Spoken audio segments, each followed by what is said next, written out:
Dalam perkuliahan kali ini, kita akan membicarakan materi perkuliahan Hukum Pertanggungjawaban dalam Ruang Angkasa. Seperti kita ketahui bahwa negara Kesatuan Republik Indonesia adalah negara kepulauan terbesar, memiliki kurang lebih 16.056 pulau. Luas wilayah Indonesia sekitar 8 juta kilometer persegi, yang mana 2/3 wilayahnya adalah perairan, dari ujung barat sampai timur kurang lebih 5.000 kilometer. Panjang pantainya kurang lebih 80.000 kilometer. Itulah yang membuat Indonesia memiliki urgensi atau kepentingan pada ilmu pengetahuan teknologi keantariksaan. Belum lagi di hadapan posisi Indonesia sebagai dalam wilayah Ring of Fire, banyak gunung berapi, kemudian juga di Disaster Prone Country, antara lain gempa bumi, banjir, tanah longsor, dan lain-lain. Belum lagi kalau kita lihat demografinya, maka penduduk Indonesia saat ini kurang lebih 278,69 juta jiwa pada pertengahan 2023, kemudian beragam suku bangsa yang menyebar di seluruh wilayah Indonesia.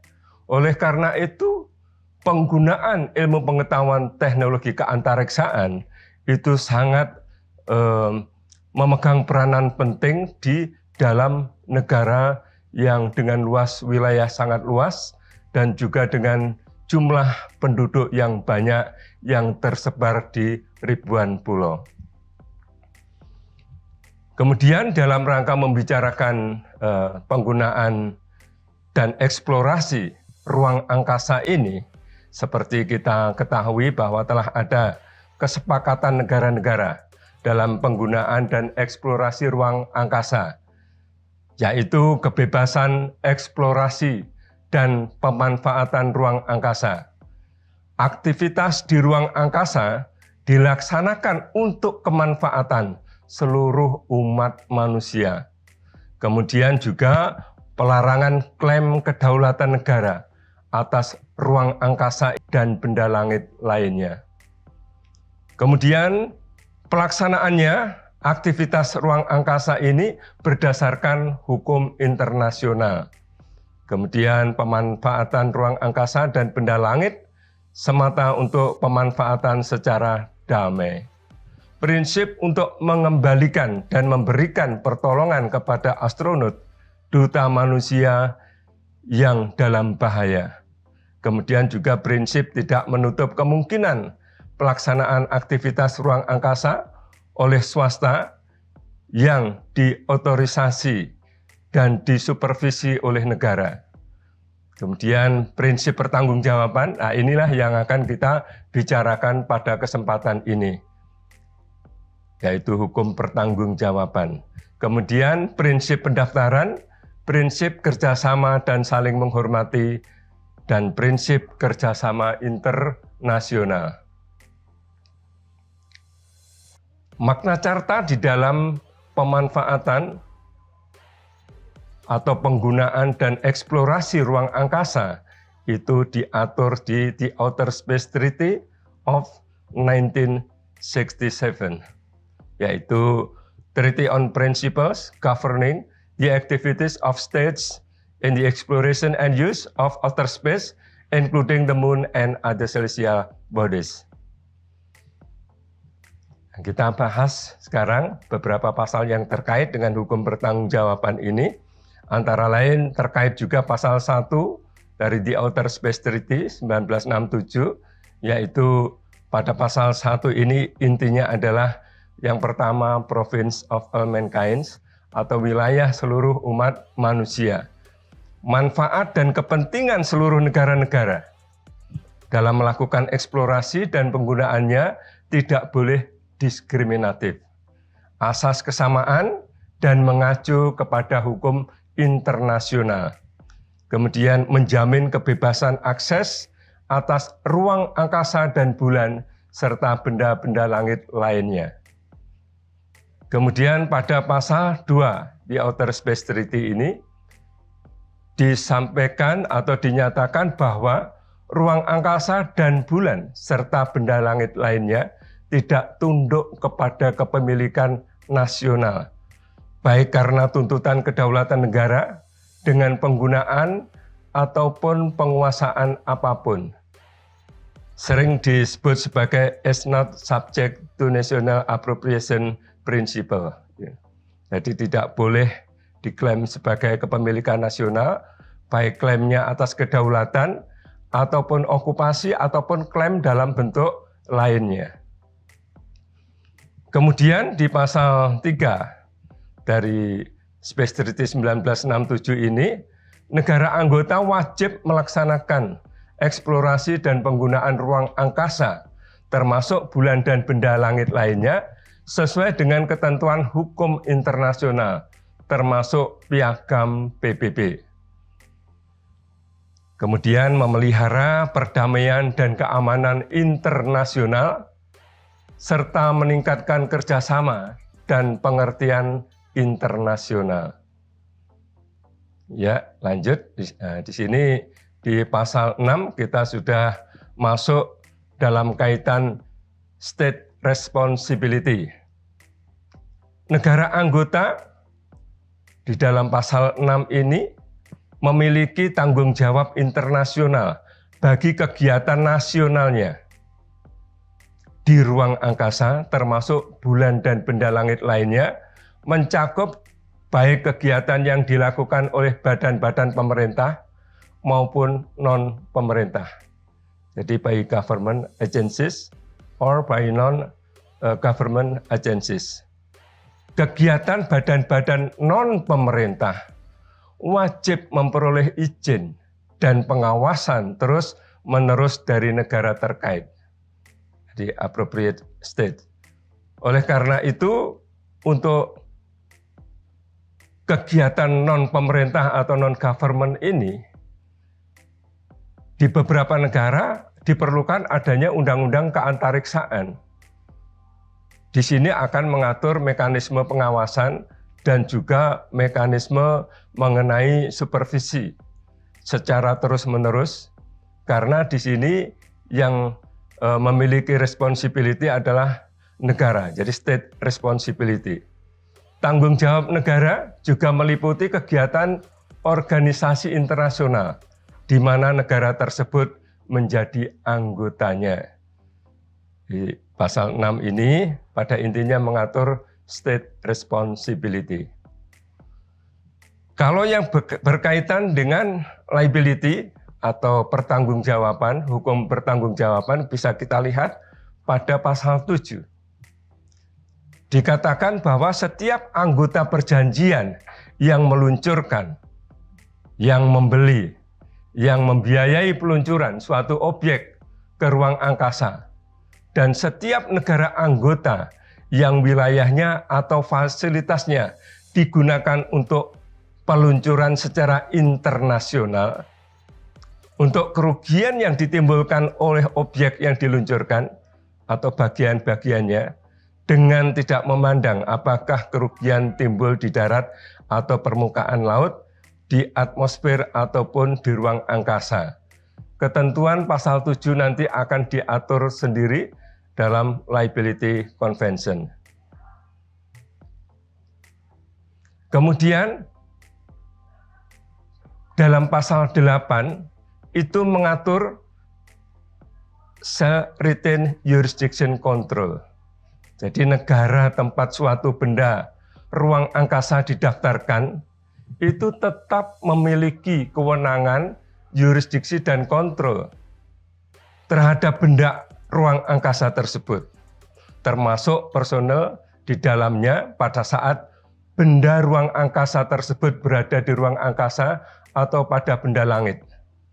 Kepemilikan atas benda yang diluncurkannya ke ruang angkasa tidak dipengaruhi oleh keberadaannya di ruang angkasa.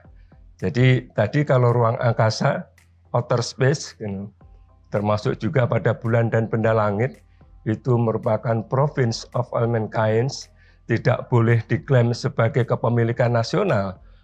Namun, suatu negara tetap memiliki yurisdiksi kontrol atas benda ruang angkasa yang didaftarkannya.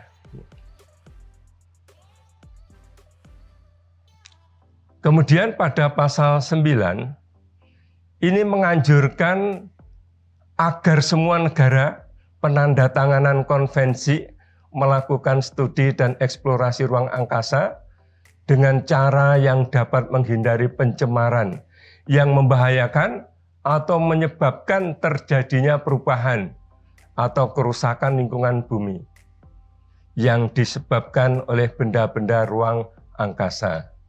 Jadi pada pasal 9 ini mengatur atau mencegah terjadinya kerusakan lingkungan hidup. Jadi berkaitan dengan environment. Kemudian di dalam penggunaan dan eksplorasi ruang angkasa sudah barang tentu akan menimbulkan suatu problem juga.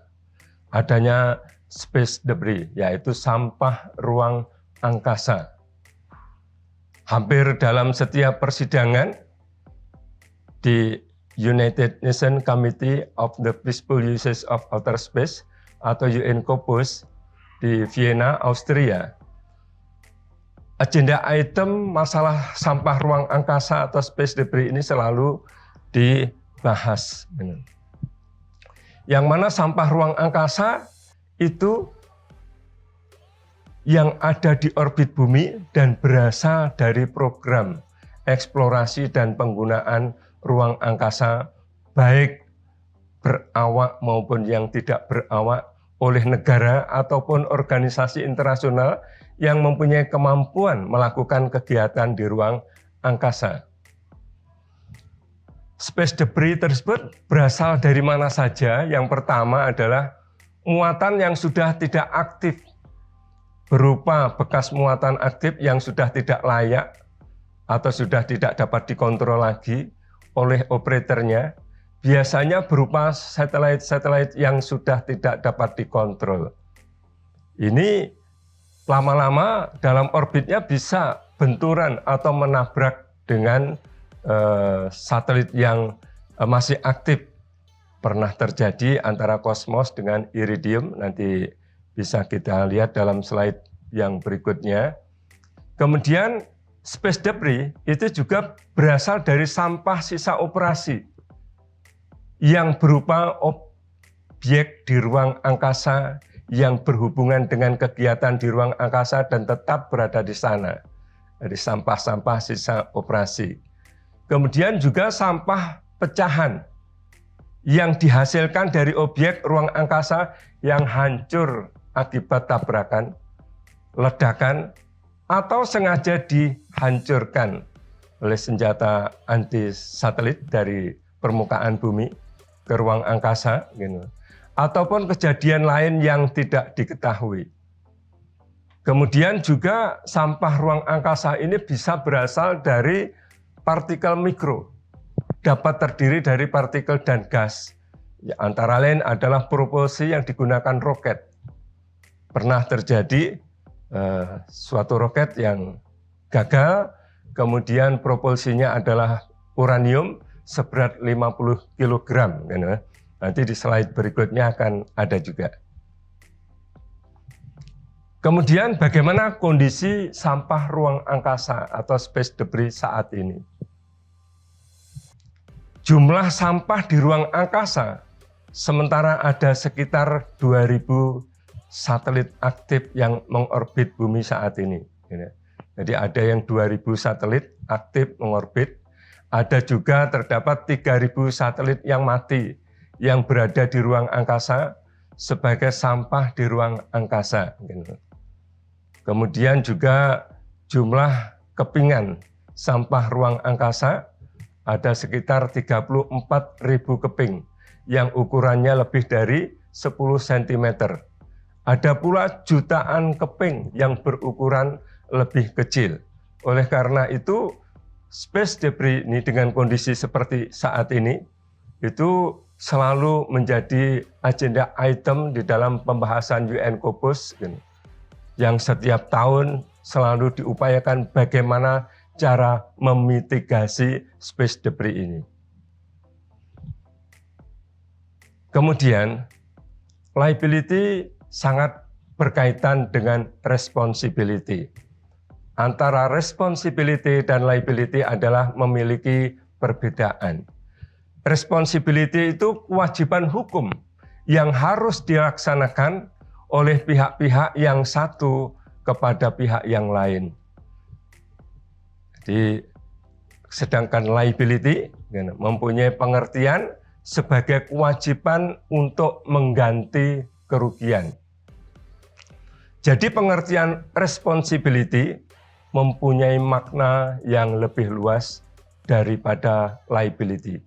Bisa mencakup berbuat sesuatu, tidak berbuat sesuatu, ataupun harus memberikan ganti kerugian.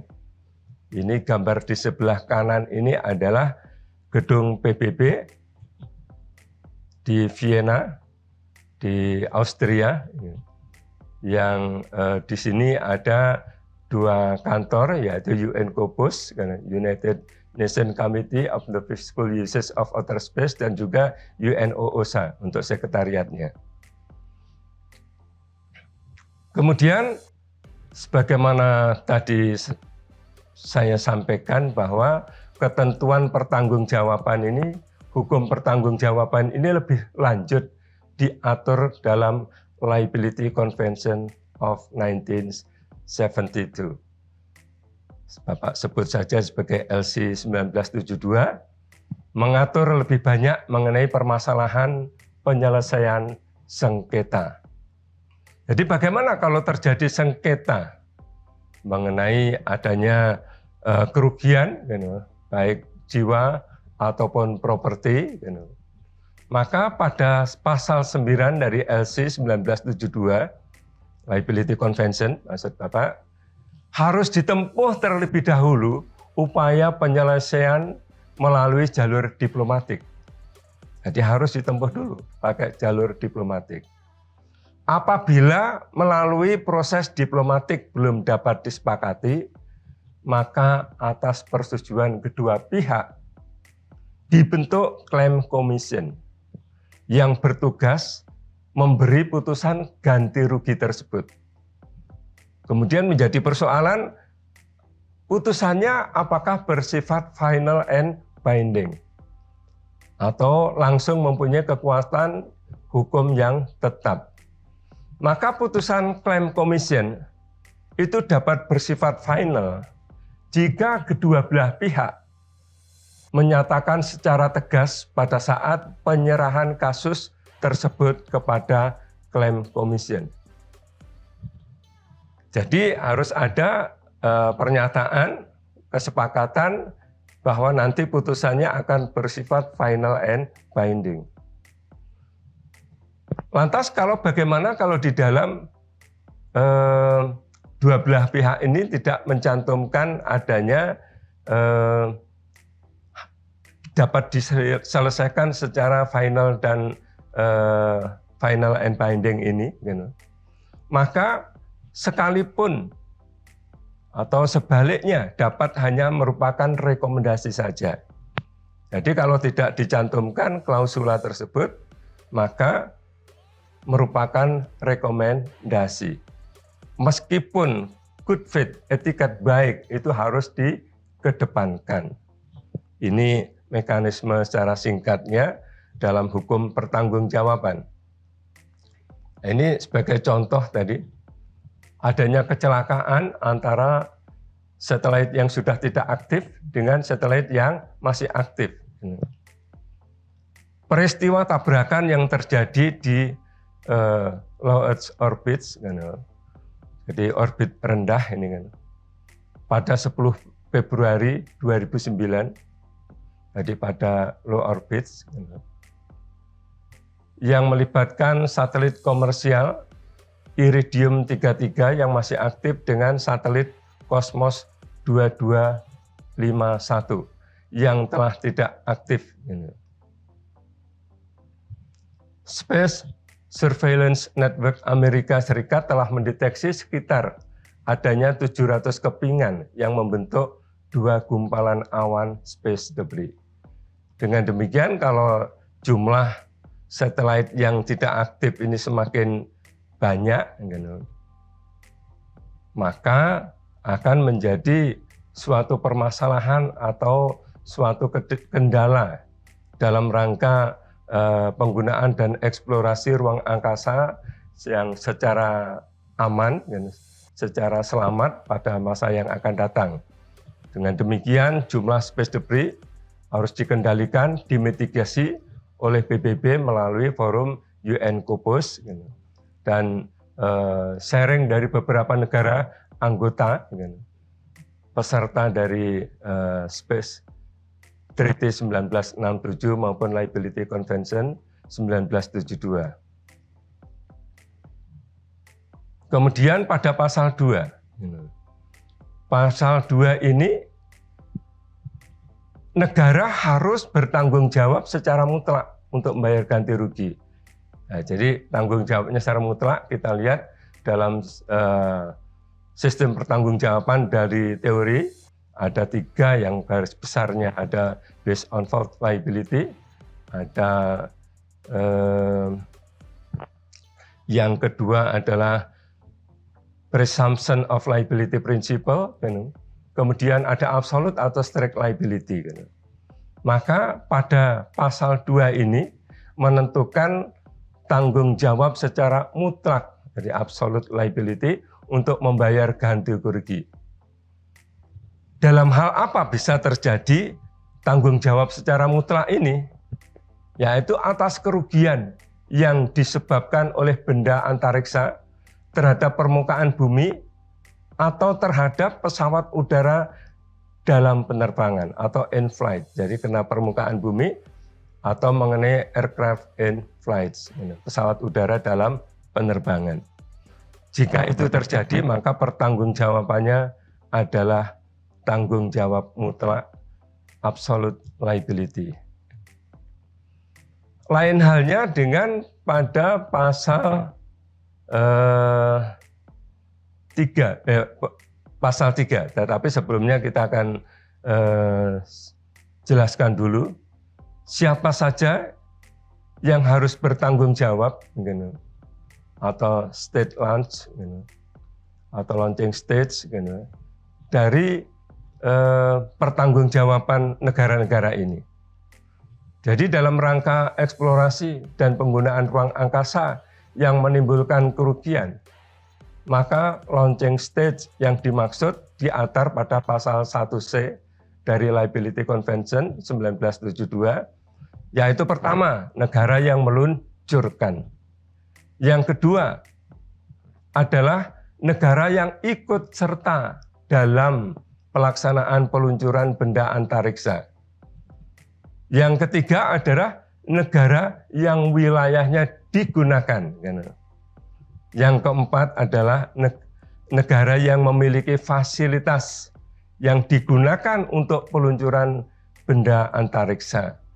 Jadi nanti kita lihat pada pasal 4 dari Liability Convention 1972 ini, negara-negara ini akan melakukan tanggung jawab di dalam pelaksanaan dan eksplorasi ruang angkasa yang menimbulkan kerugian atau damage. Kemudian pasal 3 itu berbeda dengan yang pasal 2 tadi. Pasal 2 tadi prinsip yang digunakan adalah absolute liability. Maka pada pasal 3 tidak menggunakan absolute liability. Pasal 3 ini menentukan bahwa dalam hal terjadi kerugian terhadap benda antariksa dari satu negara peluncur, personel atau benda-benda yang ada di dalam benda antariksa tersebut yang berada di luar permukaan bumi. Jadi berada di luar permukaan bumi. Kalau yang pasal 2 tadi kan menimpa permukaan bumi dan aircraft in flights. Maka di sini kerugian yang ada berada di luar permukaan bumi oleh benda antariksa milik negara peluncur lainnya. Misalnya tabrakan satelit pada ruang angkasa. Maka negara penyebab kerugian itu bertanggung jawab terhadap kerusakan hanya jika kerusakan tersebut disebabkan oleh kesalahannya atau kesalahan personil yang di bawah tanggung jawabnya. Jadi di sini dikatakan only the damage is due to its fault or the fault of persons for whom it is responsible. Jadi menggunakan tanggung jawab berdasarkan kesalahan. Jadi harus dapat dibuktikan kesalahan pihak yang diklaim untuk memenuhi ganti rugi. Mekanismenya tadi sudah Bapak jelaskan pada slide yang berikutnya. Nah, kemudian kita masuk kepada slide yang keempat, pasal 4, itu merupakan yang terakhir dari hukum pertanggungjawaban pada kuliah dalam kesempatan ini, yang intinya dalam hal terjadi kerugian terhadap benda antariksa dari suatu negara, peluncur, personil, atau benda-benda yang ada di dalam benda antariksa tersebut yang berada di luar permukaan bumi oleh benda antariksa milik negara peluncur lainnya, dan kerusakan tersebut berakibat pada negara ketiga atau terhadap orang-orang dan badan hukum yang secara yuridis berada di negara ketiga tersebut, maka kedua negara penyebab kerusakan harus bertanggung jawab secara bersama-sama. Jadi harus bertanggung jawab secara bersama-sama atau sendiri-sendiri terhadap negara ketiga dengan ketentuan sebagai berikut.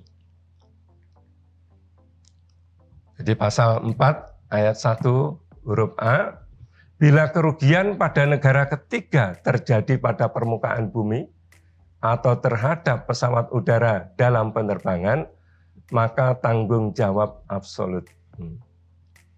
Jadi ini seperti yang pada pasal 2 ya, hanya di sini pihak penyebab kerugiannya atau launching state-nya lebih dari satu negara.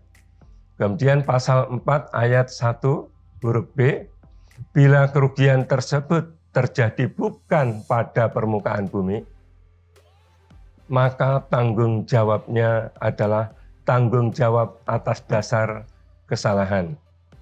Demikian hukum pertanggungjawaban saya berikan pada siang hari ini untuk pengantar belajar para mahasiswa. Salam Dirgantara.